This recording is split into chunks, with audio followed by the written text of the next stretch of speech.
తిరుపతి జిల్లా చంద్రగిరిలోని మోహన్ బాబు యూనివర్సిటీ వద్ద నిన్న టెన్షన్ వాతావరణం నెలకొంది. వర్సిటీలోకి వెళ్లేందుకు మంచు మనోజ్, ఆయన సతీమణి భూమా మౌనిక యత్నించగా పోలీసులు, సెక్యూరిటీ సిబ్బంది అడ్డుకున్నారు. చివరికి క్యాంపస్ పక్కన ఫామ్ హౌస్లోని తన నానమ్మ, తాత సమాధులకు నమస్కరించి మనోజ్ వెనుదిరిగారు. చంద్రగిరిలోని రంగంపేటలో మంచు మోహన్ బాబుకు చెందిన యూనివర్సిటీ ఉంది. కొంతకాలంగా ఆయన కుటుంబంలో వివాదం తలెత్తి కుమారుడు మనోజ్తో ఘర్షణ జరుగుతోంది. తన విద్యాసంస్థల్లోకి మనోజ్ ప్రవేశించకుండా అడ్డుకోవాలని కోరుతూ మోహన్ బాబు కోర్టును ఆశ్రయించి అనుకూల ఉత్తర్వులు పొందారు.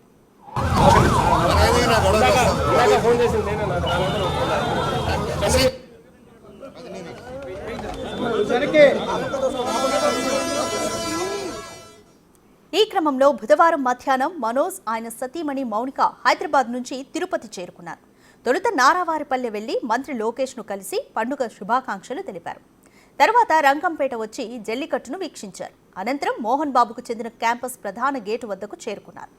అంతకుముందే అక్కడకు భారీగా చేరుకున్న పోలీసులు, క్యాంపస్ సెక్యూరిటీ సిబ్బంది గేటు వద్ద మోహరించి మనోజ్ను అడ్డుకున్నారు. కోర్టు ఉత్తర్వులు ఉన్నందున లోపలకు అనుమతించలేమని స్పష్టం చేయడంతో ఆయన వారితో వాగ్వాదానికి దిగారు. ఈ సమయంలో గందరగోళం నెలకొనడంతో సిబ్బంది ప్రధాన గేటు కాకుండా చిన్న గేటును తెరిచారు. దాని నుంచి మనోజ్ దంపతులు లోపలికి వెళ్లి మోహన్ బాబు తల్లిదండ్రుల సమాధులకు నివాళులర్పించి వెనుదిరిగారు.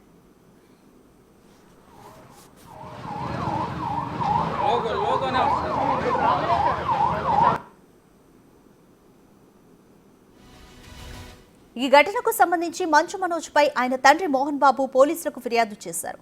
మనోజ్ కోర్టు ధిక్కరణకు పాల్పడ్డారని, అతనిపై కఠిన చర్యలు తీసుకోవాలని ఈ ఫిర్యాదులో తెలిపారు. అలాగే 200 మందితో మోహన్ బాబు యూనివర్సిటీలోకి ప్రవేశించేందుకు మనోజ్ ప్రయత్నించాడని తెలిపారు. న్యాయస్థానం ఆదేశాల మేరకు యూనివర్సిటీకి వెళ్లొద్దని పోలీసులు చెప్పినప్పటికీ మనోజ్ వినకుండా డైరెక్ట్గా ఫామ్ గేటులోకి దూకి లోపలికి వెళ్లేందుకు ప్రయత్నించారని, అతనిపై చర్యలు తీసుకోవాలని మోహన్ బాబు తన ఫిర్యాదులో రాసుకొచ్చారు.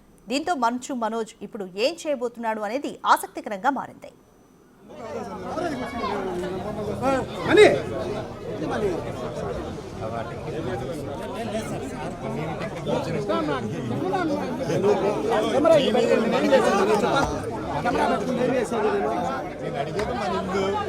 ఇంటికి వెళ్తాను లేదంటే ఇటు వెళ్తాను, నేను గొడవకు రాలేదు.